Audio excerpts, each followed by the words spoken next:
Ya, sebelum kita mengawali kelas Dhamma pada malam hari ini, mari terlebih dahulu kita memberikan penghormatan persujudan kepada Guru Agung kita, Buddha Gautama. Namo tassa bhagavato arahato sama sambuddhassa. Namo tassa bhagavato arahato sama sambuddhassa. Namo tassa bhagavato arahato sama sambuddhassa. Kalena dhamma sakhaja etamanggalam uttamanti.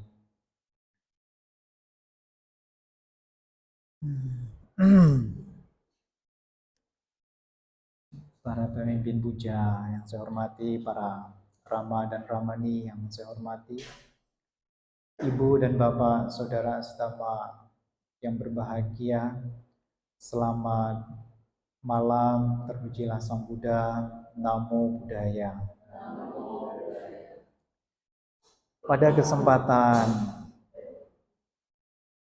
malam hari ini kita bersama-sama datang dan berkumpul di tempat ini dalam belajar Dhamma, berdiskusi Dhamma, yang tentu ini akan memberikan pengetahuan dan wawasan bagi kita semua, baik bagi diri saya sendiri dan juga kepada Bapak dan Ibu Saudara dalam belajar Dhamma. Guru Agung kita Buddha Gautama telah menguraikan, telah menyampaikan kepada kita semua apa yang menjadi goals atau tujuan kita belajar Dhamma itu. Nah, sebelum kita mulai, saya terlebih dahulu melemparkan pertanyaan. Apa yang menjadi tujuan sehingga Anda semua datang, sempat menyempatkan waktu, menyisikan waktunya datang untuk belajar Dhamma? Ya, belajar Dhamma, mengetahui lebih dalam. Ada lagi yang memiliki argumen apa yang menjadi tujuan Anda untuk belajar Dhamma? Mengikis kilesa. Ada lagi? Hah? Biar bahagia. Ada lagi? Menunjukkan hati. Ada lagi? Hah? Bisa praktek Dhamma. Apalagi? Mengakhiri penderitaan. Ada lagi?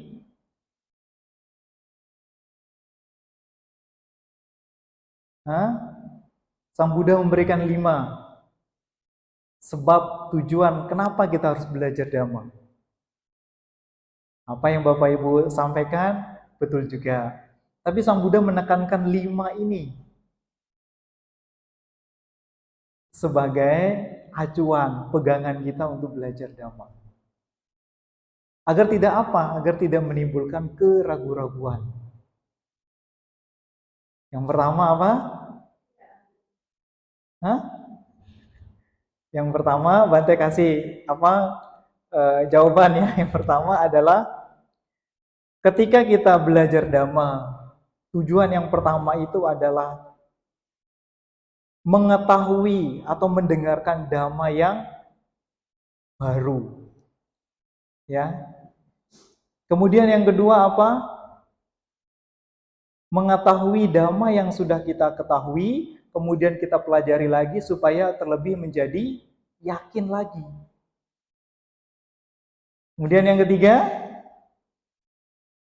mengatasi keraguan-raguan. Kemudian yang keempat,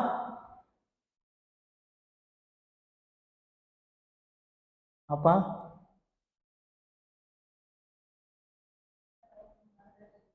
Dapat mengembangkan kebijaksanaan, mendatangkan ketenangan dan kebahagiaan. Kemudian yang kelima, meluruskan pandangan salah. Ini 5 sebab yang menjadi tujuan kita belajar Dhamma. Ya. Dimanapun saya selalu menanyakan ini, apa sih yang menjadi latar belakang tujuan Anda ingin belajar Dhamma? Nah, ini yang dikatakan oleh Sang Buddha yang betul-betul kita harus pahami. Jadi kita datang belajar Dhamma, kita datang berdiskusi Dhamma itu bukan berarti saya rajin. Bukan berarti saya memiliki pengetahuan yang luas. Tetapi karena atas dasar 5 hal ini yang menjadi sebab kita belajar Dhamma. Tentu betul yang Anda katakan tadi. Di sisi lain juga mengikis kilesa, kotoran-kotoran batin kita. Maka dengan Anda mengetahui sesuatu yang baru itulah Anda dapat solusi. Oh, ini ternyata untuk mengatasinya. Kemudian yang kedua tadi, oh, Dhamma yang pernah saya dengar ini tambah lebih yakin lagi. Nah, seperti halnya yang Bante sampaikan malam hari ini tentang belantara dalam pikiran. Ceto Kilesa Sutta, Kila Sutta. Pernah membaca? Hah? Tuh kan? Pernah membaca? Ya. Jadi Ceto Kila Sutta ini terdapat di dalam Anguttara Nikaya kelompok ke-10 syair ke-14. Ya. Nah, nanti Bante di sini akan menjelaskan secara sederhana. Kalau Bante menggunakan bahasa yang mendalam, bahasa Palinya, wah Bante ngomong apa ini ya? Nggak ngerti juga.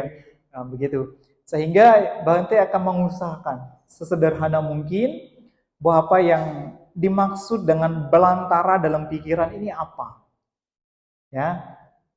Nah, Ibu dan Bapak Saudara sedama yang berbahagia, sutta ini dikhotbahkan oleh Sang Buddha kepada para biku. Ya.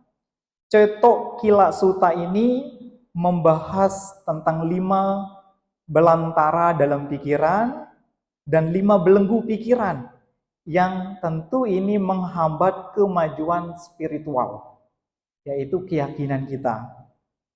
Nah, oleh sebab itulah maka sutta ini sangat mengajarkan kita bagaimana pentingnya kita meninggalkan kebingungan dan keterikatan untuk mencapai satu kemajuan batin yang jauh lebih baik. Ya, Bu Bapak Saudara sedama. Apa saja sih isi sutta ini? 5 sutta belantara ini. Nah, ini ya. Nah, ini Anda harus hafal ini ya. 5 belantara dalam pikiran atau kemandulan di dalam pikiran. Nah, yang pertama itu adalah seseorang masih memiliki rasa kebingungan atau keraguan terhadap Sang Buddha. Ya. Kemudian yang kedua, seseorang masih memiliki keraguan atau kebingungan terhadap Dhamma ajaran Sang Buddha. Yang ketiga, seseorang masih memiliki rasa keraguan atau bingung terhadap Sangha, komunitas biku atau perkumpulan para biku. Kemudian yang keempat, seseorang masih memiliki kebingungan atau keraguan terhadap latihan spiritual. Kemudian yang kelima, jengkel dan tidak senang terhadap, karena waktu itu dikhotbahkan kepada para biku, dan juga ini berlaku juga bagi garawasa. Apa itu garawasa? Perumah tangga. Nah, apa yang maksud dari seseorang masih memiliki kebingungan terhadap Sang Buddha atau guru kita Buddha Gotama, yaitu dia tidak percaya atau masih memiliki keraguan-raguan terhadap Sang Buddha itu sendiri. Nah, kalau Bante bertanya sekarang, selama dalam kehidupan Anda ini menjadi umat Buddha, menjadi masyarakat Buddha, Anda masih tidak memiliki keraguan-raguan. Kadang-kadang ada lagi. Jangan takut ya, Bante nggak makan kok. Ya, pertama ada yang mengatakan keraguan-raguan. Ada lagi? Atau sudah yakin memang 100%? Yakin. Ada yang masih 50% yakinnya? Masih ada nih, masih malu-malu mungkin ya. Ya, Ibu bapak saudara sedama yang berbahagia, nah Bante lanjutkan ya. Kebingungan, keraguan terhadap guru agung kita Sang Buddha dan ajarannya adalah hal yang sangat manusiawi dan diantisipasi dalam ajaran itu sendiri. Ya, jadi orang merasa ragu, orang masih tidak percaya terhadap keberadaan dari Sang Buddha itu adalah sesuatu yang biasa. Ya, Anda mau percaya atau tidak. Nah, sehingga dia menegaskan ketidakkepercayaan atau keraguan terhadap Sang Buddha adalah hal yang wajar. Terutama bagi yang baru mengenal ajaran atau yang kukuh di dalam pandangan dunia yang lain. Jadi memang kalau orang yang baru mengenal ajaran Sang Buddha pasti memiliki keraguan-raguan terhadap Sang Buddha itu sendiri. Ya. Dalam arti kata mungkin, wah apa betul ya Sang Buddha yang dipuja oleh orang-orang ini, padahal Sang Buddha ini terbuat dari semen, dari batu. Ini menjadi pertanyaan bagi orang yang pemula, orang yang baru-baru mengenal keyakinan agama Buddha. Nah, tetapi di dalam Buddhis itu sendiri tidak menuntut, ya, tidak menuntut Anda itu percaya, tidak menuntut Anda itu yakin terhadap Sang Buddha itu sendiri, tetapi menegaskan bahwa mengundang untuk menyelidiki secara kritis melalui praktik. Itu dikatakan sebagai ehipasiko. Ya. Nah, oleh sebab itulah maka bukan semata-mata ketika Anda mengenal Sang Buddha lalu kemudian Anda percaya. Ya, seperti halnya ketika Sang Buddha menasehati seorang murid dari petapa Brahmana Niganta Nataputa yang bernama Upali. Jadi dia bukan Bante Upali, tetapi seorang rumah tangga bernama Upali. Ya, dia berdebat. Ya, dia berdebat dengan keberadaan dari Sang Buddha, bahkan dia berdebat dengan ajaran Sang Buddha. Kemudian Sang Buddha memberikan keterangan, penjelasan mengenai apa yang menjadi perdebatan. Sang Buddha tidak menjalankan atau Sang Buddha tidak kesempatan ketika berdebatan itu terjadi, Sang Buddha tidak melayani perdebatan antara Upali dengan Sang Buddha. Sang Buddha mengatakan, ya kalaupun Anda datang menemui saya di sini, kemudian Anda mengajak saya berdebat, Sang Buddha tidak merespon. Tetapi kalau Anda ke sini datang menemui saya, mengajak saya berbicara untuk menemukan jalan untuk membawa perkembangan, jalan untuk mengatasi penderitaan, maka ayo kita berbicara.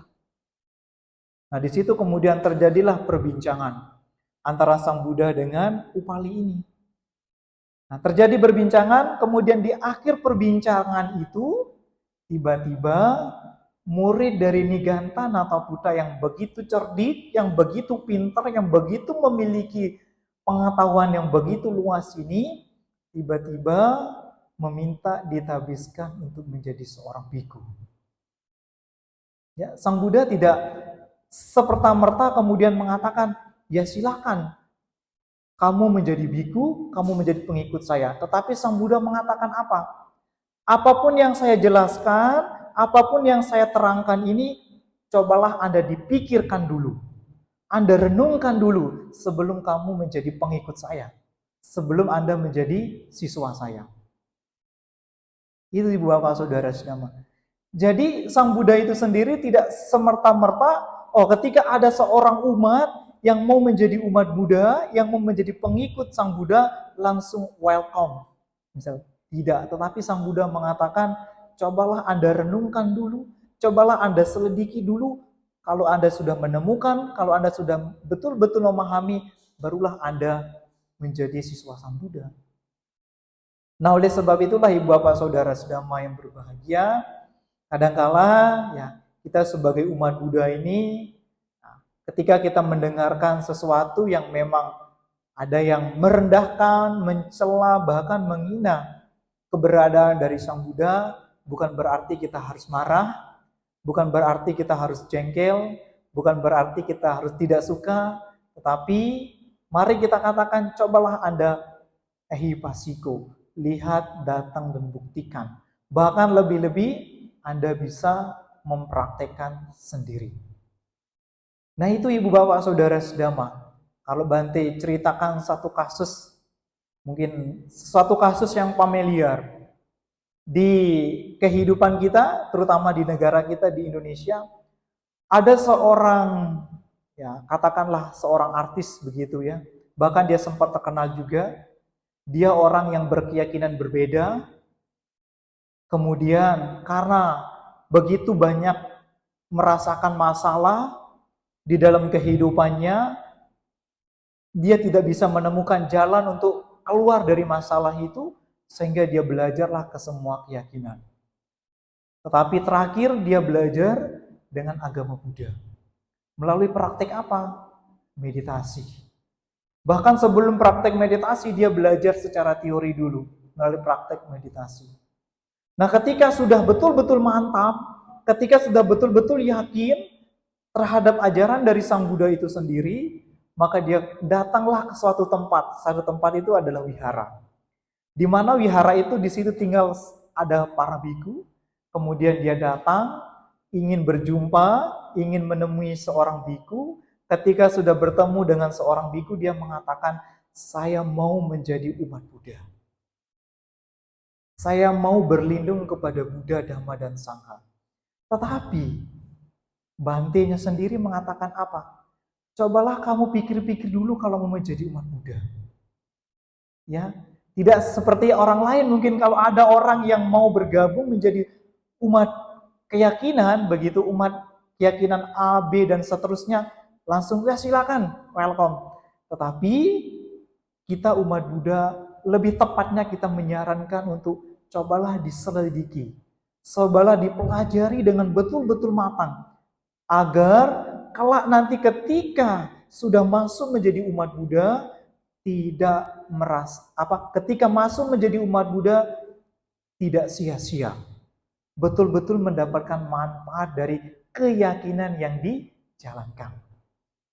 Nah itulah Ibu Bapak Saudara Sedama, maka oleh sebab itulah kita bisa merasakan, kita bisa menghilangkan keraguan-raguan dari ajaran Sang Buddha ini, dan kita tidak bisa menghilangkan keberadaan kita, tidak bisa menghilangkan keraguan-raguan kita terhadap Sang Buddha kalau kita masih memiliki pikiran tidak semangat, tidak tekun, tidak gigih, dan tidak memiliki usaha, adalah belantara pikiran yang belum ditinggalkan.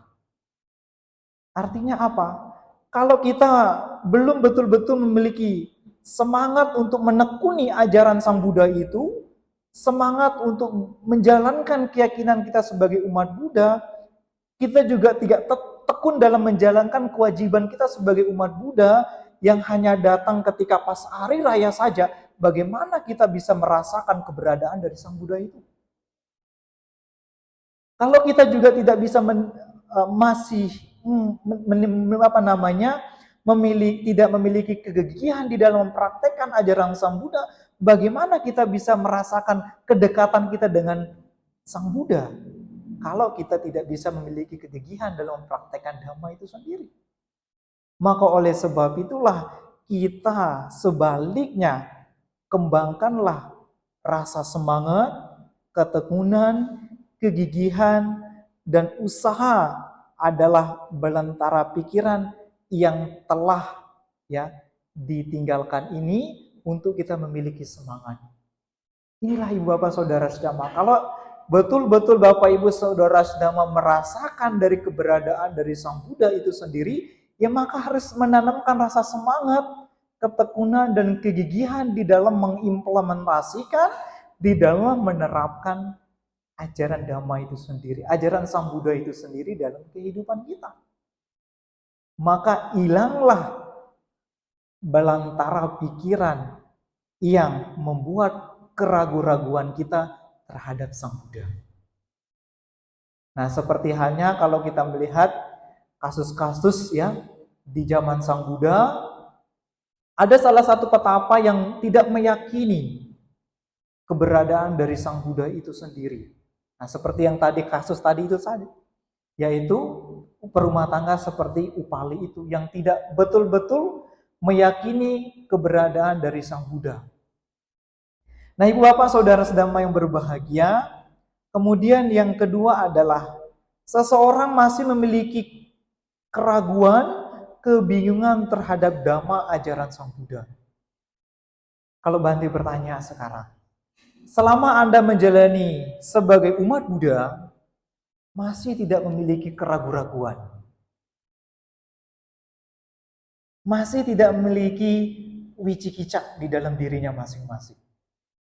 Seperti hanya, wah setiap hari saya berdana terus, setiap hari ketika ada Bante, saya berdana terus, berdana makan, tetapi tidak memberikan hasil sebagai akibatnya, tetapi tidak memberikan buah sebagai sebab dari kebajikan yang telah saya lakukan.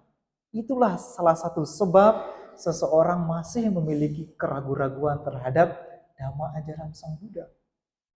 Apa yang menyebabkan seseorang itu bisa memiliki rasa kebingungan, rasa keraguan terhadap dirinya dalam ajaran Sang Buddha? Bisa memberikan pendapatnya 1, 2, 3 orang?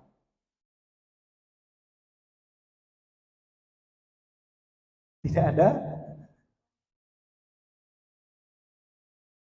Ada? Hmm.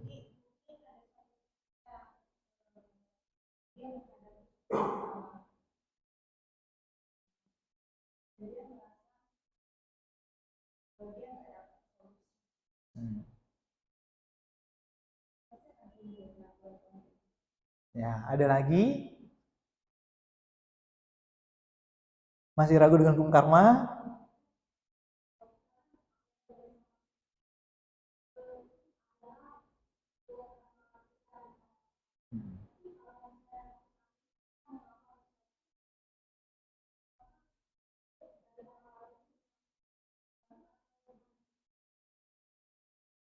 Masih membingungkan dengan hukum karma. Gitu. Ada lagi?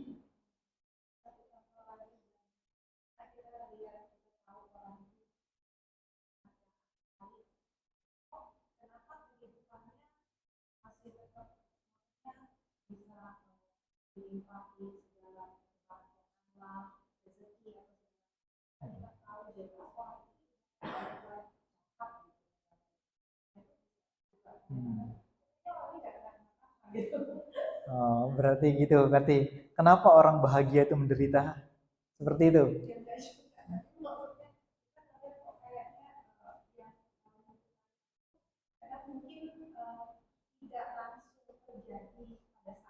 Hmm. Ya.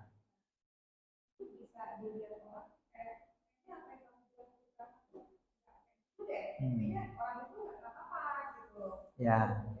Ya, tentu masih banyak orang-orang memiliki rasa kebingungan terhadap dhamma ajaran Sang Buddha itu sendiri. Ya. Nah, apa yang menyebabkan seorang masih memiliki kebingungan terhadap dhamma ajaran Sang Buddha itu sendiri?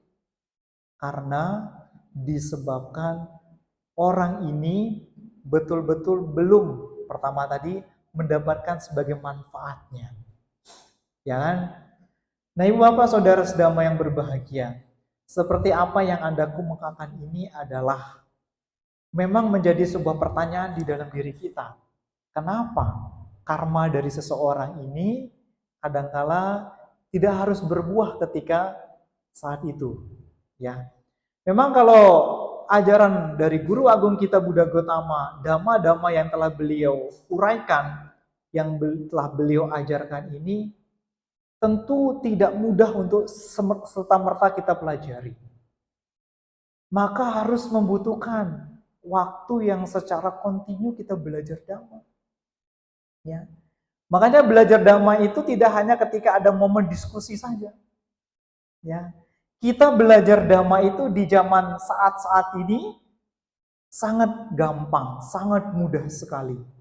Dibandingkan dengan zaman masyarakat tradisional mungkin. Zaman masyarakat tradisional sangat sulit belajar dhamma. Bahkan mau ketemu para biku untuk berdiskusi sekalipun juga sangat sulit. Ketika sekarang kita maju pada zaman modern dan postmodernisme pada sekarang ini, sangat mudah kita belajar dhamma. Kemudahan-kemudahan di dalam kita belajar dhamma inilah sekarang yang menjadi pertanyaan bagi diri kita. Adakah waktu, kesempatan yang kita berikan untuk bisa belajar dhamma?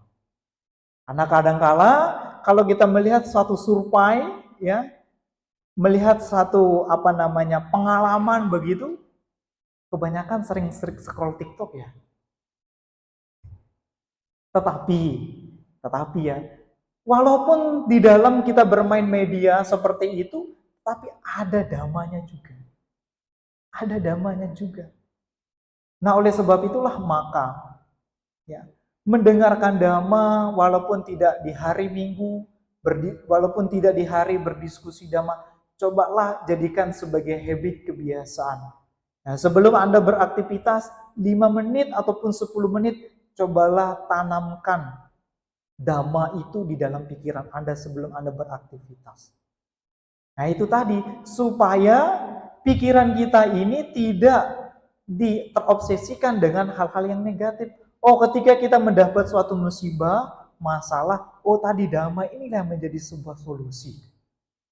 Nah, oleh sebab itulah seperti Anda bertanya tadi, karma ini kenapa tidak langsung berbuah?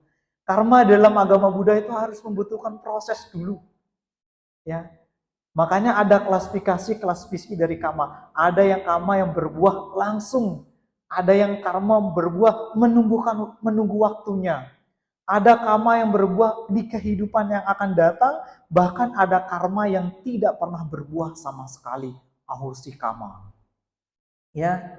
Nah, itu Ibu Bapak Saudara sedama, seperti halnya Ibu Bapak Saudara sedama. Ya, seperti apa yang Anda tanyakan, apa yang menjadi kebingungan Anda mengenai hukum karma ini, harus memang betul-betul Anda memperdalam, memperkaya diri Anda tentang dhamma, khususnya tentang karma itu sendiri.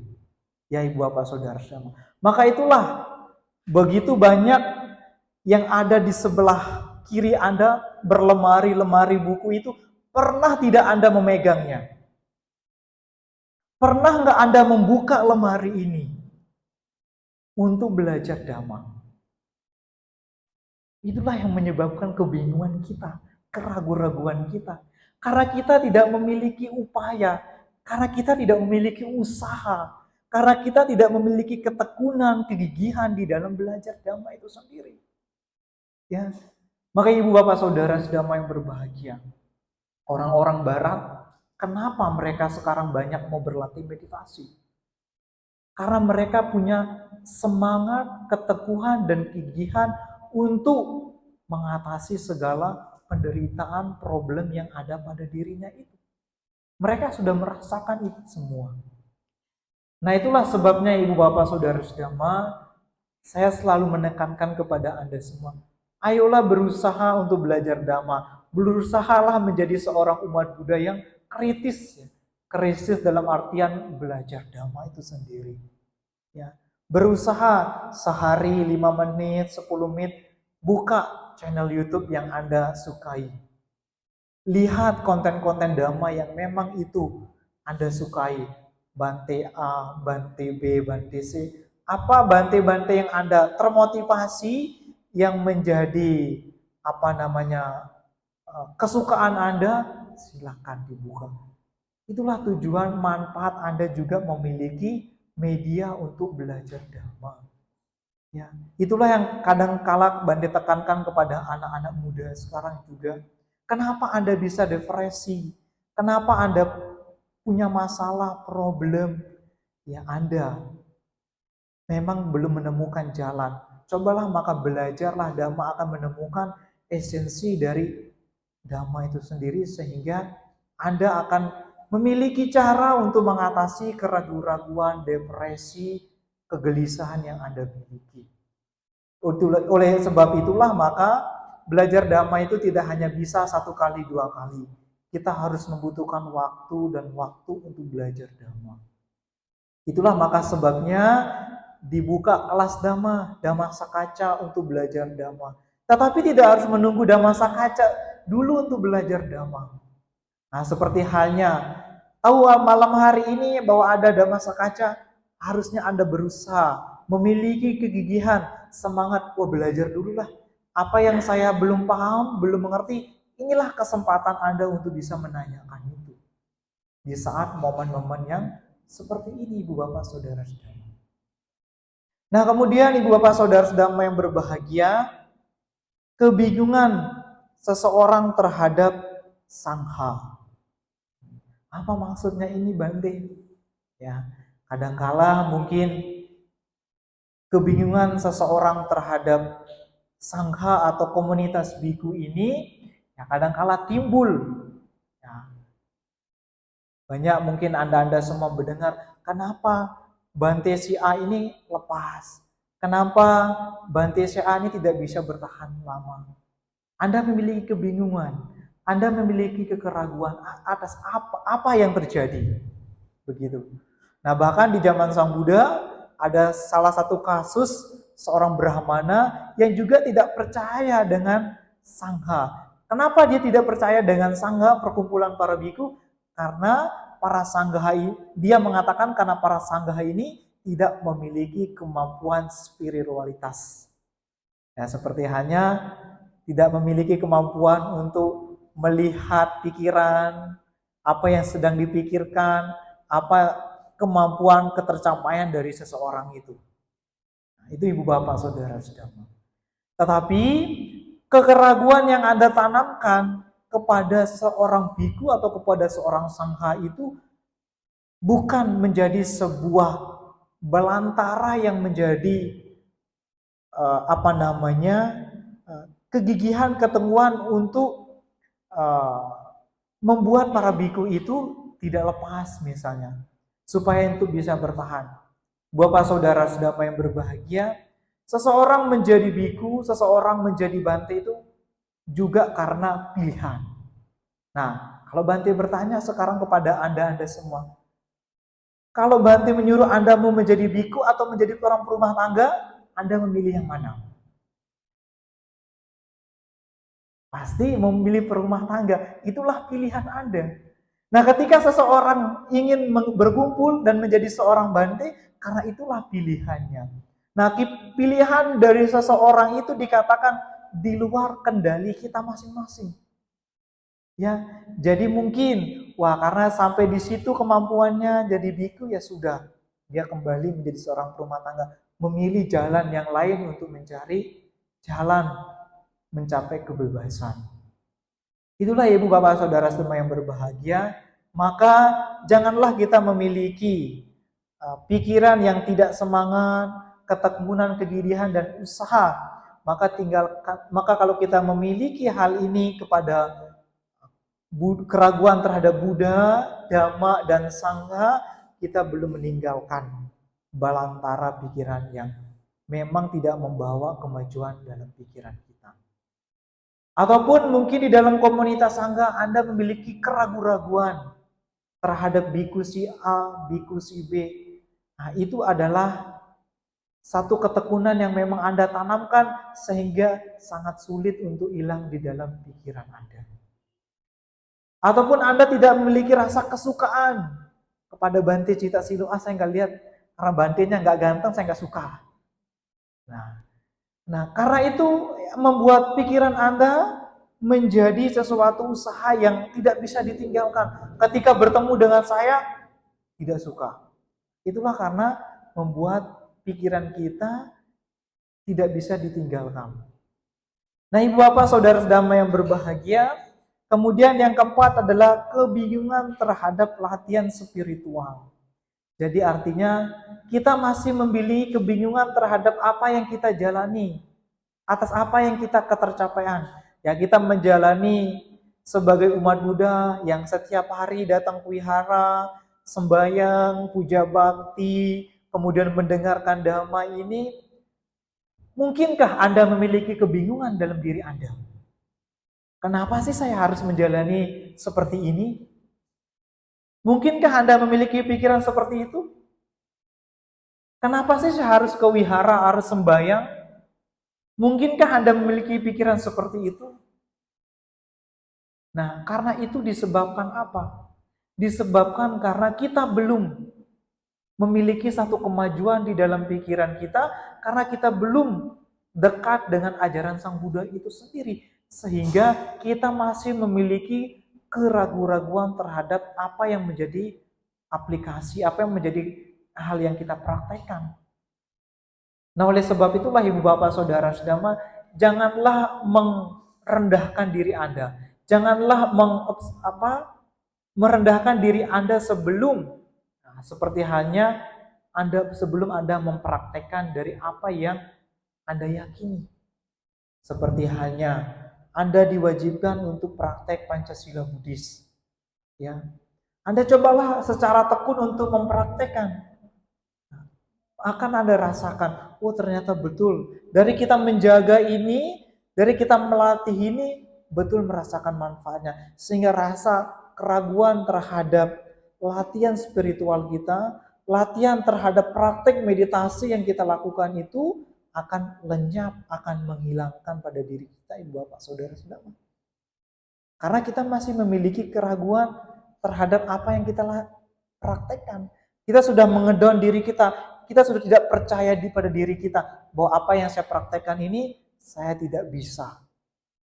Nah, jadi itulah yang menyebabkan kita memiliki keraguan terhadap latihan kita, Ibu Bapak Saudara.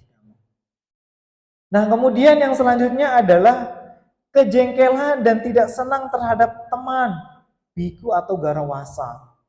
Jadi, walaupun saya sebagai seorang biku, kalau saya memiliki rasa jengkel, tidak suka dengan sesama para biku, ini adalah usaha pikiran yang belum saya bisa tinggalkan sehingga tidak membawa perkembangan di dalam praktek saya.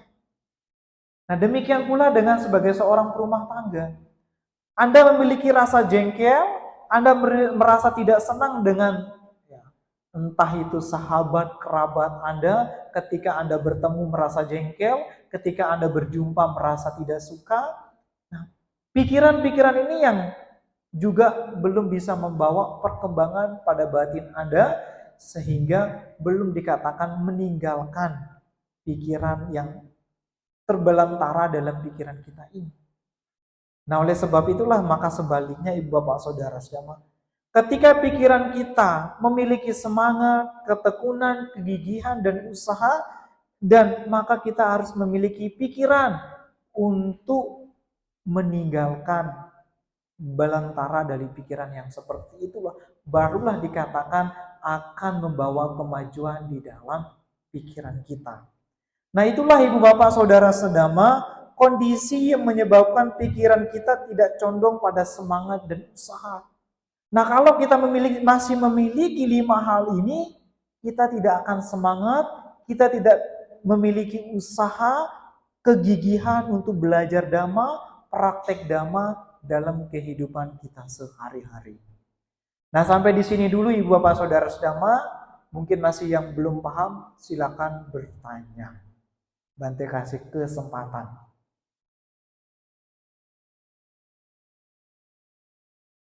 Sudah paham semua? Ya, silakan. Ya? Ya. Ya. Meluruskan pandangan salah contohnya bagaimana, Bante? Ya, jadi orang yang memiliki pandangan salah ini orang yang betul-betul tidak menerima kebenaran ajaran Sang Buddha. Jadi orang yang memiliki pandangan salah ini dia tidak percaya tentang hukum karma. Dia juga tidak percaya tentang tumimba lahir. Dia juga tidak percaya tentang tilakana. Bahkan juga dia tidak percaya tentang paticca samuppada. Apa yang menjadi sebab musabab ajaran dari Sang Buddha itu sama sekali dia tidak percaya. Maka cara solusi untuk mengatasi rasa ketidakpercayaan kita atau pandangan salah kita harus menanamkan yang namanya samaditi, pandangan benar. Nah, pandangan benar kita harus betul memahami dari hukum karma itu sendiri, purnarbawa itu sendiri. Ya, contohnya caranya bagaimana supaya kita bisa mengetahui itu semua, Bante?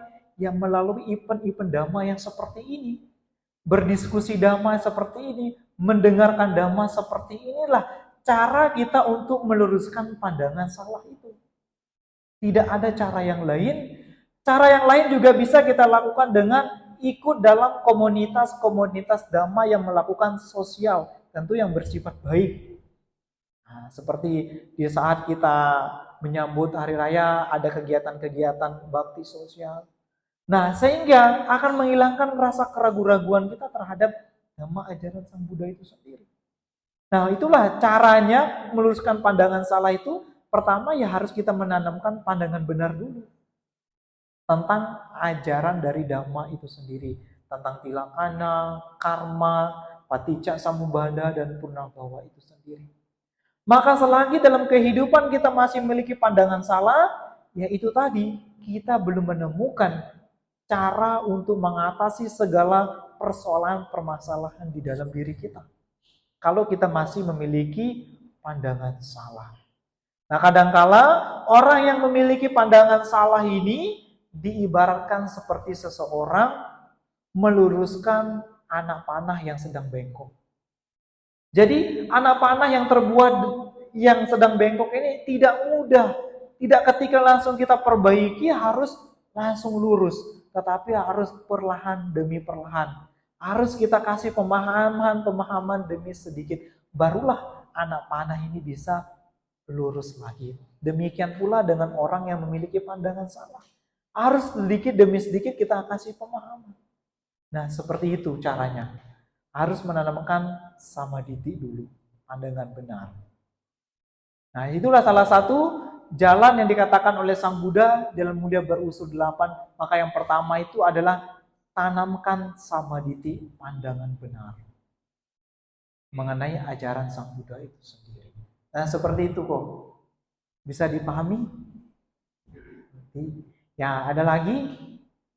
Ya. Ya. Ya.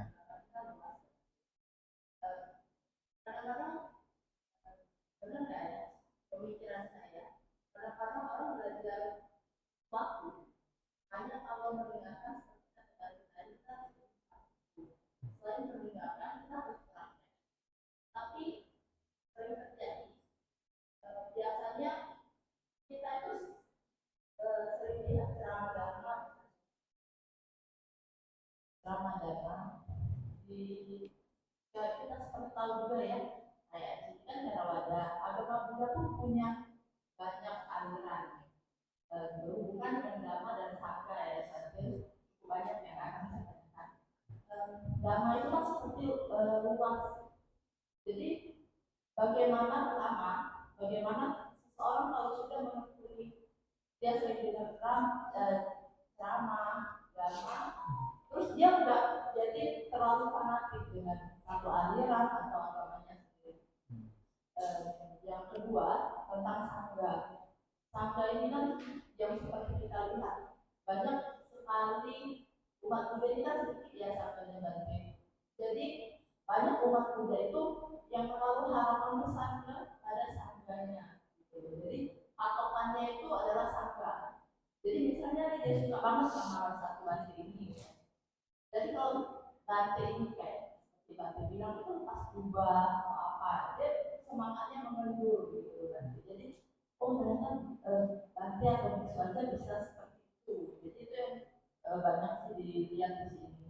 Terus bagaimana kita nggak terkotak-kotak atau kita lebih open minded terhadap ajaran Buddha. Ajaran Buddha ini Dhamma sendiri kan luas sekali seperti Brahmanan.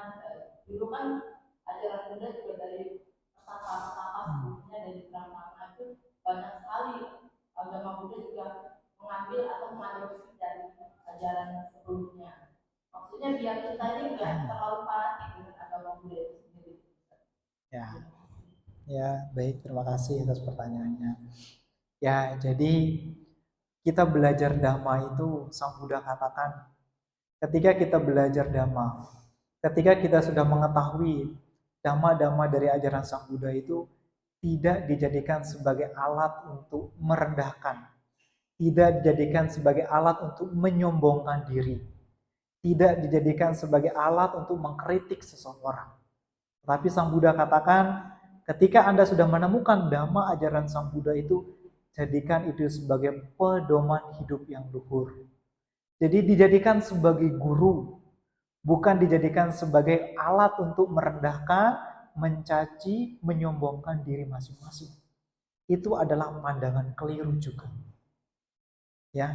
Nah, jadi Ibu Bapak Saudara sedama, jadi kalau ada orang yang macam seperti itu, masih menyombongkan diri terhadap dhamma yang dia pelajari, karena memang dia masih betul-betul memahami, dia betul-betul belum mendapatkan, merasakan manfaat dari dhamma. Ternyata dhamma itu tidak digunakan sebagai alat untuk merendahkan, menyombongkan diri. Tetapi Sang Buddha katakan di awal tadi, dijadikan sebagai pedoman hidup kita dalam menjalankan sehari-hari ini. Bukan menjadi alat untuk mengeritik seseorang, menyombongkan orang. Nah, apa yang menyebabkan orang itu menjadi sombong? Karena belum mendebukan manfaat esensi dari betul-betul dia mempraktekkan dhamma itu sendiri. Tidak ada gunanya kalau kita belajar dhamma, tetapi kalau kita masih memiliki egoisme. Nah, maka oleh sebab itulah, ketika kita menjadi orang pembabar dhamma, dharma duta, orang yang memiliki pengetahuan dhamma yang begitu luas, harus legowo, harus bisa memberikan uraian dhamma, memotivasi dhamma. Jadi kita tidak dianjurkan untuk pelit untuk berbagi pengetahuan dhamma. Jadi pelit itu tidak hanya pelit dalam berbagi materi, tetapi pelit ini juga tidak pada ketika kita memberikan dhamma. Jadi siapapun orang yang membutuhkan dhamma ajaran Sang Buddha yang begitu luas, 84.000 ajaran Sang Buddha ini, harus dengan senang hati, harus dengan kesungguhan kita memberikan, bukan dengan keegoisman kita masing-masing. Nah, itulah yang menyebabkan seseorang itu karena belum betul-betul mempraktekkan pengetahuan dhamma yang ia dapatkan secara maksimal. Kemudian yang kedua adalah bagaimana supaya kita ini tidak memetak-metakkan diri kita ya terhadap keyakinan-keyakinan atau sekte-sekte ajaran dari Sang Buddha itu sendiri. Ibu Bapak Saudara sedama yang berbahagia, dhamma ajaran Sang Buddha itu satu, tidak ada beda dengan yang lain. Ya. Nah, jadi kalau kita melihat dhamma ajaran Sang Buddha ini, Ibu Bapak Saudara sedama, semenjak zaman Sang Buddha itu memang tidak ada yang namanya sekte A, sekte B, sekte C. Sejak zaman Sang Buddha sudah meninggal, barulah muncul perpecahan-perpecahan sekte itu. Nah, itu karena disebabkan oleh para biku yang memang ini harus dihilangkan, yang memang ini harus ditambahkan. Yaitu Bante Subhada dulu yang menyebabkan. Ya. Nah, sehingga timbullah sekte yang namanya Mahasanggangika dan Dharmakaya. Maksudnya Damayut. Yaitu dua aliran dulu yang ada di zaman Sang Buddha. Damayut dan Mahasanggangika. Damayut ini yang sudah berkembang sekarang di negara Thailand, yang betul-betul mempertahankan Dhamma Winaya ajaran Sang Buddha, yang tidak sedikit pun ditambahkan, yang tidak sedikit pun dikurangi Dhamma ajaran Sang Buddha.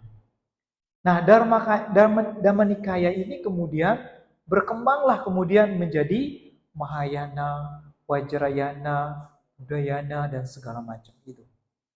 Nah, tetapi ajaran Sang Buddha itu satu. Semua dari ajaran Sang Buddha, bahkan semua dari zaman Sang Buddha itu satu ajarannya. Janganlah berbuat jahat, perbanyaklah perbuatan baik, sucikan hati dan pikiran. Inilah ajaran para Buddha. Tidak ada membedakan satu dengan yang lain. Oleh sebab itulah, ya kadangkala di dalam satu komunitas itu sama-sama mementingkan yang namanya tadi itu adalah ego, yang memang sangat sulit untuk kita persatukan. Karena sama-sama memiliki ego. Tetapi kalau sama-sama memiliki rasa legowo, terbuka untuk bersama-sama mempraktekkan ajaran Sang Buddha, Ya, sebetulnya tidak ada yang namanya memetak-metakkan diri. Tidak ada Ibu Bapak Saudara sedama. Baik dari keyakinan, baik dari sekte yang lain mau belajar ke Theravada, silakan. Baik dalam mungkin Theravada mau belajar dalam Tantrayana, Budayana, ya harus menyesuaikan diri juga. Nah, karena apa? Di Theravada yang dipelajari itu adalah Pali, Sutta. Nah, ketika bergabung dengan sekte yang lain, ya harus menyesuaikan diri dengan Liamkeng, baca sutra, dengan seperti itu.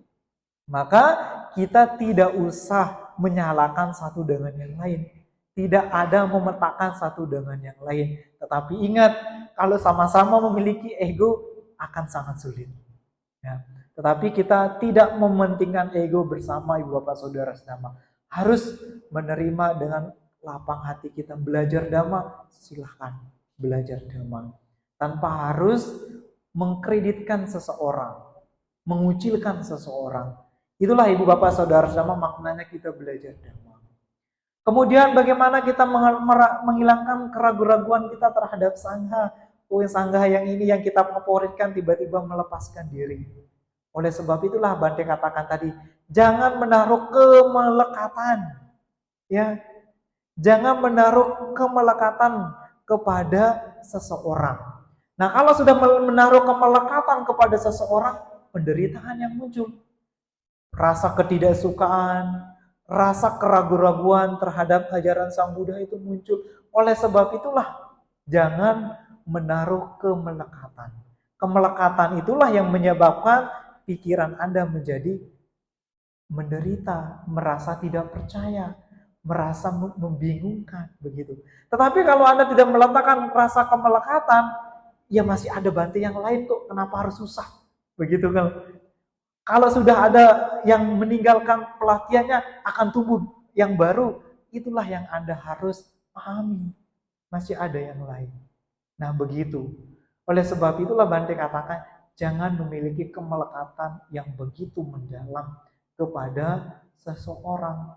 Lama-lamaan kemelekatan yang terjadi, karena kemelekatan yang terjadi, terjadilah satu dengan yang lain, suka sama suka. Akhirnya lepaslah pelatihannya. Nah, itu Ibu Bapak Saudara sedama. Nah, kadang kan seperti itu kasusnya.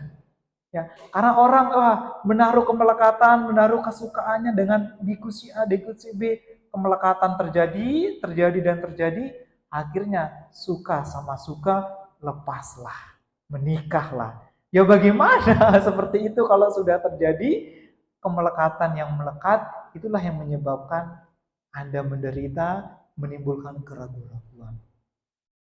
Nah, itu yang menjadi jawaban Bante. Nah, semoga bisa menjawab begitu. Ada lagi? Ya.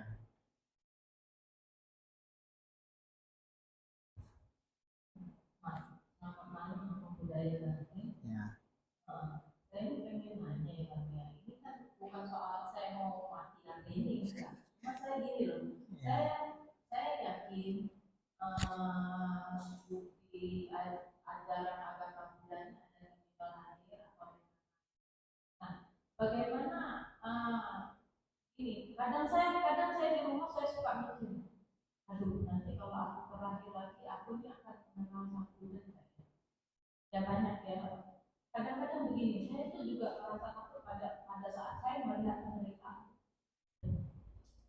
Hati saya itu kadang berkata begini, aduh, ambil misalnya saya melihat teman saya ada mati akte, aduh,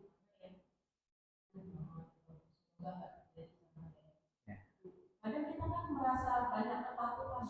Kadang-kadang saya namanya kita manusia, kita kan bukan dewa aja orang bisa melakukan kesalahan, apalagi kita kayaknya kayak sudah marah. Saya juga takut kenapa. Gimana cara kita keseharian kita agar kelahiran yang akan datang saya akan menganut agama Buddha. Ya, baik, terima kasih atas pertanyaannya. Nah, kalau mengenai pertanyaannya, sebenarnya besok malam itu sudah mengenal mungkin jawabannya. Tapi Bante singgung sendiri sedikit ya mengenai apa yang dipertanyakan itu. Nah, besok malam ya berkenan tentang demikian. Tapi Bante sedikit menyinggung saja ya sebagai gambarannya. Bagaimana supaya kehidupan yang akan datang kita bisa bertemu lagi dengan Buddha Sasana. Nah, kalau kita belajar dari kisah cerita namanya Nakula Mata dan Nakula Pita. Pernah mendengar? Pernah membaca? Ya. Nakula Mata dan Nakula Pita ini adalah sepasang suami istri yang sangat tua sekali. Dia hidup di kota Kapilawastu. Ya. Nah, beliau dikenal sebagai seorang perumah tangga garawasa, Nakula Mata dan Nakula Pita. Ya. Nah, suatu ketika sepasang suami istri ini, nanti berikan gambaran dengan cerita aja ya. Suatu ketika suami istri ini datang menemui Sang Buddha, yaitu Nakula Pita, suami dari Nakula Mata, mengatakan kepada Sang Buddha, Bante, saya ini loh sudah tua sekali, bahkan sering dihampiri rasa sakit, bahkan juga kami ini mungkin saja sudah dekat dengan ujung kematian. Ya. Oleh sebab itu, Bante, saya masih memiliki keraguan dalam hidup saya ini. Keraguannya apa? Mungkinkah ketika saya meninggal terlebih dahulu atau istri saya meninggal terlebih dahulu, masih bisakah dia hidup selama hidup masih sisa hidupnya itu? Atau sebaliknya, kalau saya meninggal terlebih dahulu, apakah masih hidup istri saya? Nah, keraguan-raguan ini, kebingungan yang seperti ini datang selalu menghantui Nakula Pita, Nakula Mata. Ya, akhirnya suatu ketika kemudian ya Nakula Pita kemudian Sang Buddha menjelaskan kepada Nakula Pita. Ya, wahai Nakula Pita, jikalau dalam kehidupan ini kamu hidupmu dengan penuh rasa kasih sayang, penuh dengan cinta kasih, penuh dengan rasa kesetiaan, kemudian Anda bersama-sama melakukan kebajikan, disertai dengan mempraktekkan sada, caga, kedermawanan, praktek sila, moralitas, dan sama-sama memiliki kebijaksanaan, Sang Buddha katakan, Anda pasti akan berjumpa lagi bersama-sama dalam kehidupan yang akan datang. Kalaupun di antara kalian satu saja yang lebih meninggal terlebih dahulu, tetapi dari satu kalian ada yang masih melanjutkan, mempraktikkan Dhamma ajaran Sang Buddha seperti sada, sila, caga, dan samadhi ini masih bisa akan bertemu di kehidupan yang akan datang. Nah, kemudian suatu ketika Nakula Pita, istri dari Nakula Mata ini sakit. Karena namanya udah tua ya, sakit datang menghampiri dia. Terbaring di tempat tidurnya. Kemudian Nakula Mata mengatakan kepada Nakula Pita, wahai sayangku, ingatlah kata-kata Sang Buddha. Ya, ingatlah kata-kata Sang Buddha bahwa tubuh ini bukan milikmu. Bahwa tubuh ini bukan milikmu, tubuh ini bukan milik kita. Ya. Maka yang sejatinya kamu kembangkan, yang sejatinya kamu jaga adalah pikiranmu. Ya, maka sejatinya kamu harus menjaga pikiranmu. Maka kalau kamu mengingat apa yang disampaikan oleh Sang Buddha, maka ketika kamu meninggal pun akan merasa tenang tanpa ada rasa beban. Nah, jadi masih bisa bertemu kalau dalam kehidupan ini bersama-sama mempraktekkan yang seperti yang Bante katakan tadi. Maka ada kutipan di dalam Dhammapada. Apabila di dalam pengembaraanmu engkau menemukan orang yang baik, pandai, terampil, dan bijaksana, maka engkau berjalanlah bersama dia. Dengan rasa penuh kasih sayang, dengan penuh kesadaran untuk mengatasi bahaya. Jadi, kalau dalam kehidupan ini ketika Anda berumah tangga, berpacaran sekalipun, maka sama-samalah menjalani praktek Dhamma itu. Bersama-samalah orang menjalankan kebijaksanaan, memiliki keterampilan untuk mengatasi segala problem yang Anda rasakan. Tetapi Sang Buddha katakan sebaliknya. Apabila di dalam pengembaraanmu engkau tidak menemukan orang yang baik, orang yang tidak pandai, orang yang tidak terampil, orang yang tidak bijaksana, maka engkau tinggalkanlah dan berjalanlah sendiri. Jadi walaupun Anda sudah berpasangan, sudah berumah tangga, ya, dia tidak terampil, dia tidak bijaksana, dia tidak baik dan dia tidak pandai, maka Anda pun berusaha memiliki cara untuk mengajak bersama-sama tetapi dia tidak mau, maka meninggalkan dalam arti kata, ya sudahlah, saya berjalan sendiri untuk mengatasi bahaya yang saya miliki. Jadi ya semuanya itu apa yang kita praktekkan, apa yang kita alami itu ya diri kita sendiri, bukan orang lain. Maka itulah yang dikatakan oleh Sang Buddha. Maka kalau Anda sudah berpasangan, yang belum berpasangan, yang masih pacaran, maka bersama-samalah. Mencarilah orang yang pandai, yang bijaksana, yang memiliki keterampilan, supaya Anda ketika menjalani perumah tangga, ketika ada masalah, Anda mengatasi bersama-sama. Itulah maksudnya Ibu Bapak Saudara sekalian. Tapi untuk lebih jelasnya besok malam saya akan memberikan itu sebagai gambaran. Pasti akan Anda bisa bertemu lagi dengan Buddha Sasana kalau Anda secara intensif mempraktekkan dhamma ajaran Sang Buddha itu sendiri dengan Bante katakan yang tadi itu. Bahkan Nakula Mata dan Nakula Pita pun bisa berjumpa lagi di kehidupannya yang akan datang. Nah, seperti halnya dulu Pangeran Sang Buddha sebelum menjadi Pangeran Siddhartha atau sebelum menjadi seorang Buddha, dia seorang Kinara. Dan Kinari itu siapa? Dewi Yasodhara. Nah, dulu itu adalah orang yang berbeda. Nah, ketika di zaman kehidupan Buddha Gotama sebelum menjadi Buddha itu, ternyata dia bisa bertemu lagi. Oh, dulu ternyata Kinara dan Kinari ini adalah Pangeran Siddhartha dan Dewi Yasodhara. Dia bisa bertemu lagi. Nah, itulah yang sebabnya ya, bersama-sama mereka menjalankan, mempraktekkan dhamma ajaran Sang Buddha pada masa itu. Itu ya yang menjadi jawabannya. Nanti lanjutkan ya ke materi selanjutnya. Nah, Ibu Bapak Saudara sedama yang berbahagia, untuk materi yang selanjutnya itu adalah 5 belenggu pikiran atau keterikatan dan nafsu. Wah, kalau berbicara nafsu ini pasti sulit mungkin untuk bisa meninggalkan. Nah, pertama itu adalah belenggu pikiran atau keterikatan pada nafsu kenikmatan indria. Ya, jadi maksudnya apa indria ini? Apapun yang menjadi kenikmatan indria kita ini yang kadang-kala yang harus kita turuti. Ketika kita melihat ini, pengen itu. Ya kan? Ketika kita merasakan ini, wah pengen ini. Nah, indria-indria ini yang harus kita kendalikan.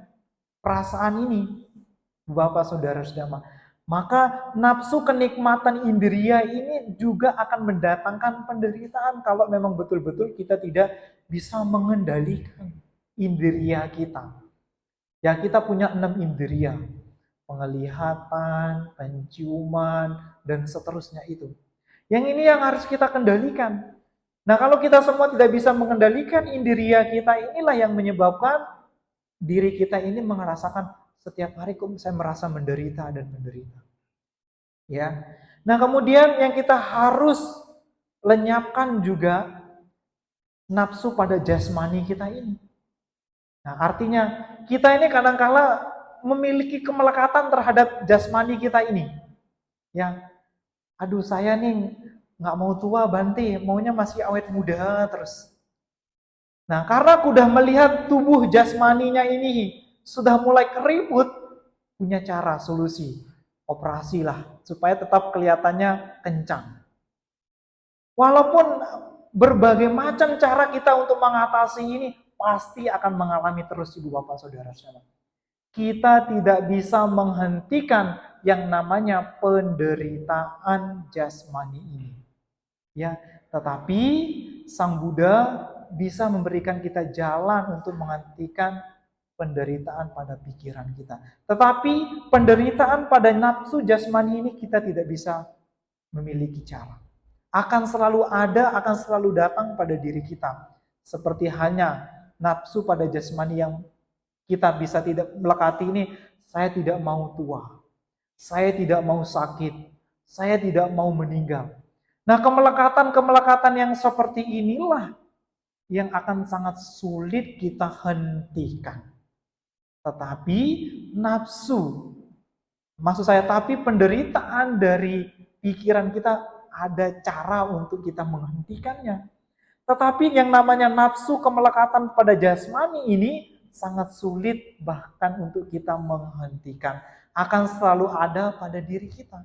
Kita tidak bisa menolak itu semua, ibu bapak saudara sekalian. Siapa dalam kehidupan ini yang nggak tua sih?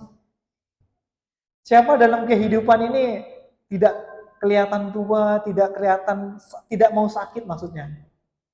Nggak ada. Bahkan setiap hari rasa sakitnya pinggang adalah, apalagi kolesterol adalah, begitu, ya kan? Rematik adalah, semua pasti ada, bapak saudara sekalian.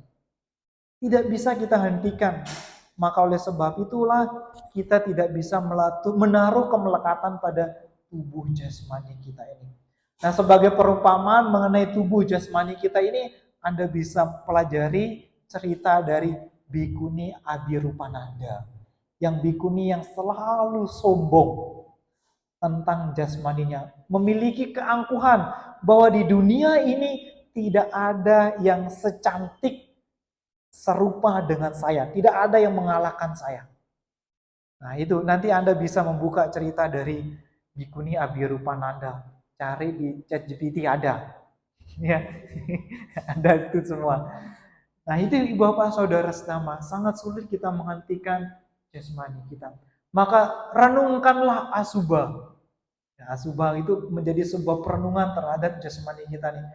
Yang awalnya tampan, cantik, ketika meninggal dia akan membiru. Ya, dia akan mengembung. Setelah mengembung dia akan meledak.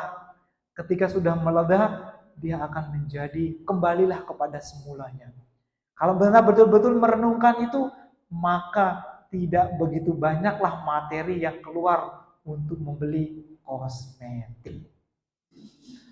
Tidak banyaklah keluar untuk membeli skincare. Ya, kalau Anda betul-betul merenungi jasmani Anda, ya, Anda merenungi jasmani Anda. Jasmani kita ini yang kita selalu banggakan ini kotor, ibu bapak saudara saudara. Kalau kita melihat di dalam ini juga kotor, tidak ada yang bersih. Bayangkan, Anda punya kepala sekalipun punya kotor. Kotornya apa? Kotorannya Bante? Ketombe.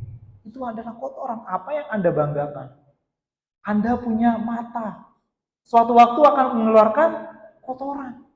Apa yang harus Anda banggakan? Anda punya telinga, juga punya kotoran. Apa yang harus kita banggakan? Anda punya hidung yang mancung sekalipun, dia akan mengeluarkan kotoran juga. Apa yang harus kita banggakan? Anda punya kulit, sewaktu-waktu dia akan mengeluarkan pori. Apa yang Anda kita bayangkan?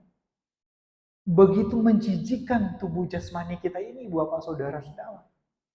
Nah, itulah sebabnya kita harus merenungkan tubuh jasmani ini bukan menjadi sebuah kemelekatan. Tetapi bagaimana kita menggunakan tubuh jasmani kita ini sebagai sarana untuk berbuat baik. Bukan menjadi sebuah kemelekatan yang harus kita bangga-banggakan. Ya, sekarang Anda boleh ganteng, ya sekarang Anda boleh cantik. Ya, tapi kalau sudah tua, keriput, apa yang Anda banggakan? Kalau sudah tua, sudah pikun, nggak bisa jalan, apa yang Anda bisa banggakan? Itulah ibu bapak saudara saudara. Ya, sekarang saja Anda bisa boleh bangga. Tetapi berjalan waktu, tidak ada sesuatu yang permanen yang perlu kita banggakan adalah jasmani kita ini. Nah, kemudian yang ketiga ibu bapak saudara saudara, nafsu pada bentuk dan rupa. Artinya apa? Adalah bentuk rupa ini adalah wajah kita. Ya, mungkin kita tidak bisa melekat. Saya pengen wajah saya bulat, ya. Atau pengen wajah bentuk rupa saya lonjong, supaya atau pengen bagaimana bentuk rupa saya ini tetap ganteng, cantik terus. Nah, ini adalah bentuk satu kemelekatan yang tidak bisa kita juga lekati, Ibu Bapak Saudara sedama. Bahkan rupa di dalam ketercapaian kita, bentukan dalam percapaian kita juga kita tidak bisa melekati, Ibu Bapak Saudara. Nah, selanjutnya itu adalah terlalu makan hingga kenyang, condong pada kemalasan dan ketiduran, ngantuk begitu. Nah, jadi Ibu Bapak Saudara sedama, belenggu pikiran yang keterikatan pada nafsu, kalau kita banyak makan, condong akan menjadi malas dan tidur. Nah, inilah Ibu Bapak Saudara sedama, belenggu nafsu pikiran kita. Makanya makan itu cobalah sekedar untuk makan saja. Renungkan, saya makan ini hanya untuk sekedar makan, bukan untuk mempercantik tubuh, bukan untuk meningkatkan berat badan saya. Begitu. Tetapi bagaimana kita makan hanya sewajarnya saja. Makanya kalau kami makan, ya makan ya hanya sekedarnya saja. Ya, kalau saya makan begitu untuk mengenyangkan diri saya, satu mangkok bol yang setiap pagi, setiap siang itu, mungkin saya sudah gemuk. Ya, makanya kelihatan saya kurus terus ya, karena makan secukupnya. Ya, kalau kita makan kebanyakan, ya, ngantuk, malas, rasanya akan ada pada diri kita. Betul tidak Ibu Bapak Saudara semua? Kalau kekenyangan rasanya ngantuk ini, pengen tidur gitu. Betul nggak? Betul. Nah, nafsu-nafsu yang seperti ini Anda harus sadari. Oh, ternyata kalau saya kebanyakan makan membuat saya malas. Jadi kalau Anda sudah paham seperti itu, ya Anda harus bisa merenungkan. Ya udahlah, saya makan secukupnya saja. Toh nanti juga malam saya makan. Ya, kalau Bapak Ibu sebagai perumah tangga, pagi, siang, malam masih bisa makan. Ya, secukupnya bisa. Kalau jadi biku makannya cuma 2 kali, itu pun juga secukupnya. Nah, itulah yang menjadi sebuah pemahaman bagi diri kita, Ibu Bapak Saudara sedama. Nah, Ibu Bapak Saudara sedama, ketika pikiran ya seperti hal yang tadi tidak semangat untuk menghentikan kenikmatan, menghentikan pada jasmani, nafsu jasmani kita dan seterusnya, inilah yang membuat belenggu pikiran kita belum dikatakan meninggalkan. Ya, tapi kalau kita sudah memiliki semangat, keteguhan, kegigihan, dan usaha untuk memiliki upaya meninggalkan nafsu-nafsu ini, maka kita telah dikatakan sebagai orang yang telah meninggalkan. Maka dikatakan membawa kemajuan, perkembangan di dalam spiritualitas kita. Nah, belenggu inilah yang mengalami ketekunan dan kemajuan spiritual. Ya, artinya kalau kita mengembangkan semangat dan ketekunan inilah yang membawa kemajuan, dan kalau kita mengembangkan ini yang menjadi penghalang dalam menjalankan ketekunan, dalam menjalankan ketekunan dan kemajuan spiritual kita. Nah, kalau kita masih menyimpan ini, kalau kita masih mengembangkan ini, inilah yang menjadi sebab penghalang. Oh, ternyata kenapa saya masih memiliki kemelekatan, kenikmatan terhadap jasmani, bentuk, makan yang banyak. Oh, ternyata inilah yang menjadi penghalangnya. Nah, ini Ibu Bapak Saudara sedama. Kemudian yang selanjutnya itu adalah apa dampak dari belantara dan belenggu pikiran itu? Satu, jika belum meninggalkan belantara dan mematahkan belenggu itu, kemunduran dalam kualitas kebermanfaatan yang akan terjadi. Nah, itu tadilah sebabnya Anda belum, sehingga masih memiliki rasa keraguan-raguan, masih memiliki kemunduran itu karena masih memiliki 5 aspek dari belantara dan 5 dari belenggu pikiran itu. Itulah yang membuat tidak mendapatkan manfaat kemajuan dari keyakinan yang telah Anda jalani. Nah, salah 1, salah 2, atau salah 3 dari 5 belantara atau 5 belenggu pikiran itulah sehingga yang menghambat yang Anda tidak bisa merasakan manfaat dari Dhamma itu sendiri. Nah, itu Ibu Bapak Saudara Dhamma. Kalau Bante bertanya, masihkah Anda memiliki rasa kekenyangan? Masihkah Anda memiliki kemelekatan terhadap rupa jasmani? Kalau masih itu, inilah yang menjadi sebab Anda tidak menemukan manfaat dari mempraktekkan Dhamma ajaran Sang Buddha itu. Itu Ibu Bapak Saudara Dhamma. Seperti halnya bulan purnama yang mulai menurun, kualitas batin menurun tanpa kemajuan. Di ibaratnya bulan purnama yang begitu terang, seperti halnya kita yang memiliki banyak pengetahuan-pengetahuan Dhamma, kualitas batin kita akan menurun kalau memiliki 5 balantara dan 5 belenggu dari pikiran itu. Walaupun kita punya terang begitu. Tetapi kalau memiliki 5 ini, ya sudah, akan sedikit demi sedikit akan memiliki keredupan. Tidak ada sinar lah di dalam diri kita. Nah, kemudian Ibu Bapak Saudara Sedama yang berbahagia, meninggalkan belantara dan mematahkan belenggu. Pertama, meninggalkan kebingungan dan keraguan terhadap guru, yaitu Sang Buddha itu sendiri, Dhamma, Sangha, serta latihan, dan teman biku atau garawasa itu yang harus kita tinggalkan rasa keraguan-raguan kita. Jadi setelah mendapatkan pemahaman, pengertian ini, tinggalkanlah rasa keraguan Anda terhadap Buddha, Dhamma, Sangha, terhadap pelatihan Anda, dan juga terhadap para biku maupun teman Anda. Ya. Nah, kemudian juga ini dapat mematahkan nafsu dan keterikatan pada nikmatan indriya. Jasmani, bentuk kemalasan dan motivasi kelahiran kembali kita. Jadi kalau kita bisa menghilangkan dan mematahkan keterikatan dari nafsu indriyawi itu, ya tentu kita akan bisa mendapatkan manfaatnya. Maka dengan demikian, pikiran akan condong pada semangat, usaha, ketekunan, dan kemajuan. Jadi kalau kita menghilangkan 5 belantara dan 5 belenggu pikiran itu, semangat akan ada untuk belajar Dhamma itu sendiri. Usaha untuk bagaimana kita mencari jalan, usaha untuk kita memotivasi diri kita dengan belajar Dhamma akan ada. Ketekunan kita di dalam menjalankan praktek ajaran Sang Buddha juga akan semangat. Dan kita akan mendapatkan kemajuan sedikit demi sedikit terhadap Dhamma ajaran Sang Buddha itu sendiri, Ibu Bapak Saudara-saudara. Nah, kemudian yang selanjutnya itu adalah apa manfaat kita meninggalkan belantara dan belenggu pikiran itu?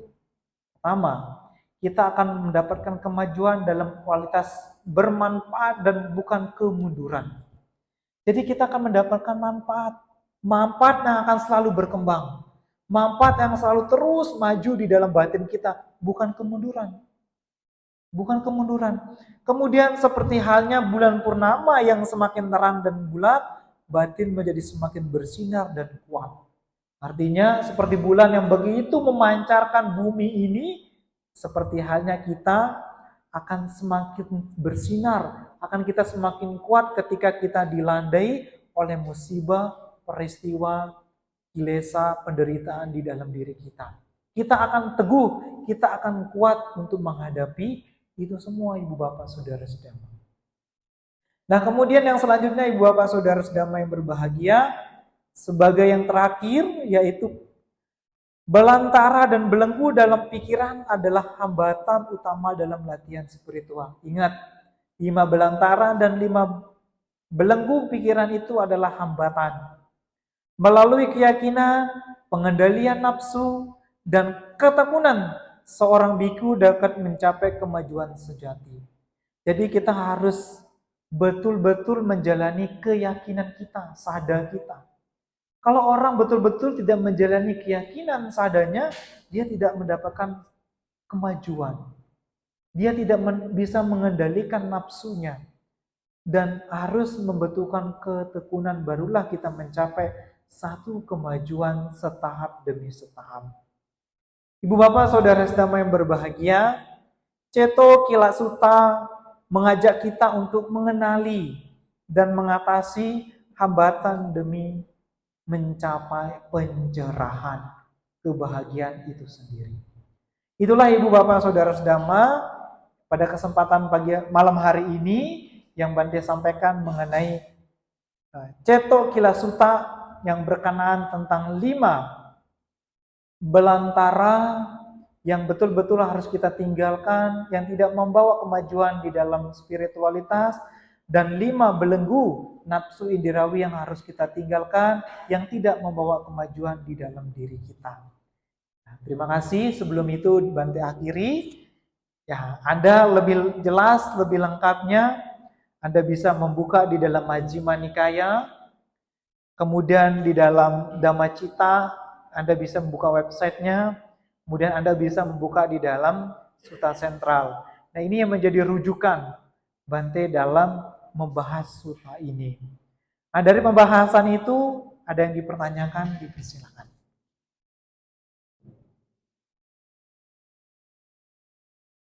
Ya, silakan.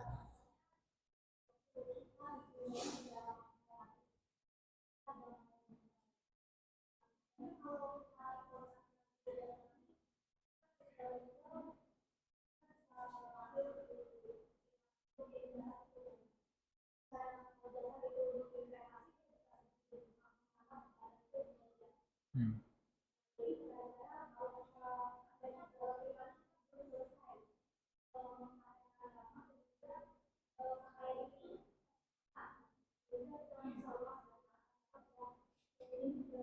Hmm.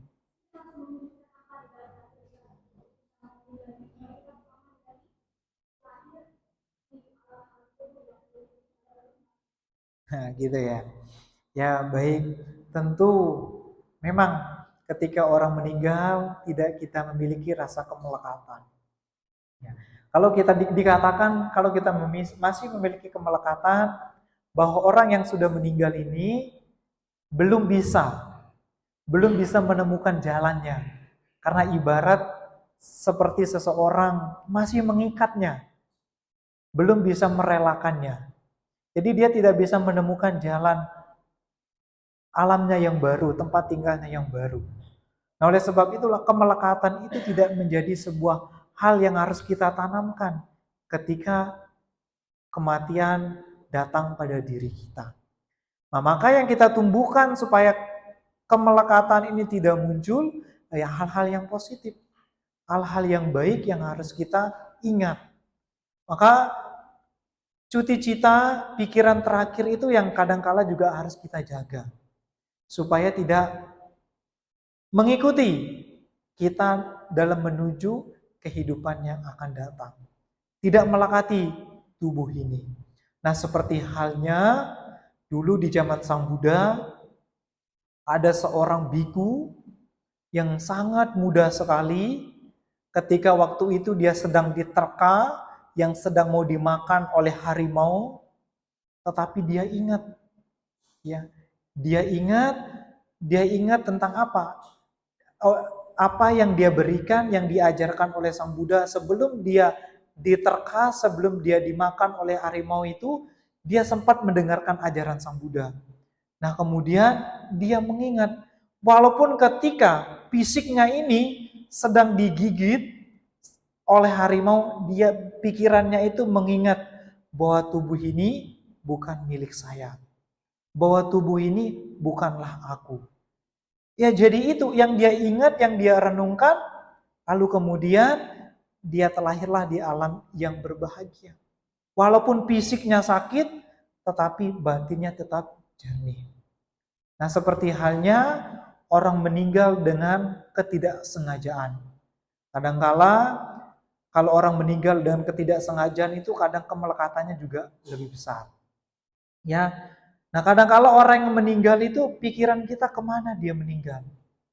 Ya, apakah di alam hantu, atau apakah di alam gentayangan, apakah dia menjadi peta, begitu. Pikiran orang pasti akan, iya pasti dia akan terlahir di alam hantu. Dia akan menjadi orang terlahir menjadi hantu gentayangan. Tetapi tidak, Ibu Bapak Saudara Saudara. Ya seperti halnya kalau Anda ingat ya perbuatan-perbuatan baik selama kehidupan, ingat sadar, ingat sila